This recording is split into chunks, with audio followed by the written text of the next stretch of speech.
ആരെയും അങ്ങോട്ട് കയറ്റുന്നില്ല, ഡോർ തുറന്നിട്ടില്ല, ആരെയും കയറ്റുന്നില്ല. അപ്പോ ഞങ്ങൾ അവിടെ എത്തി 11 മണിയായിട്ടുണ്ടാവും. എൻ്റെ ഉമ്മ വലിയ സൂഫിയത്തായി വർദ്ധിപ്പിച്ചു കൊടുക്കട്ടെ.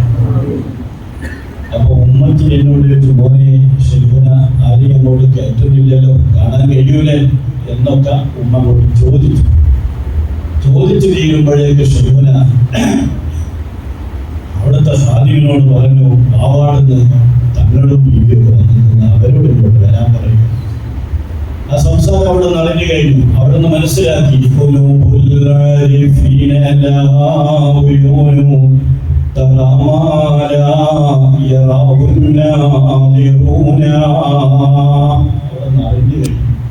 വേഗം ആദ്യം പോലെ വന്ന് തങ്ങളെ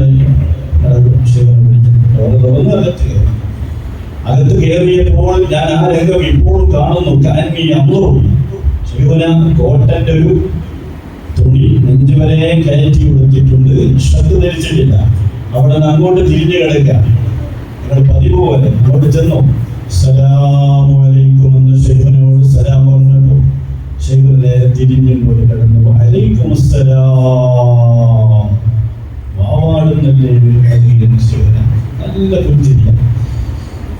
എന്നിട്ട് അവിടെ ചെന്നു അവിടെ ശിവൻ തിരിഞ്ഞുകൊണ്ട് കിടന്നിട്ട് എന്നോട് പറഞ്ഞു, മകൻ ഇവിടെ ഇരിക്കൂ എന്ന് പറഞ്ഞു.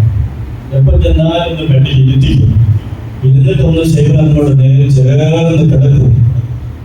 അങ്ങനെ ഞാനിങ്ങോട്ട് അവിടെ ബെഡിലിരുന്നു. ഇരുന്നപ്പോ ശൈഖൻ അടുത്തേക്ക് ചേർന്ന് കിടന്നു ഇങ്ങനെ തടവി. അപ്പൊ എന്റെ ഉമ്മച്ചി ശൈഖനോട് വല്ലാത്ത ബന്ധമായി. ശൈഖനോട് പറയൂ ബീവി നിങ്ങൾ സംസാരിക്കും. വലിയ സൂഫിയത്തായി ഉമ്മച്ചി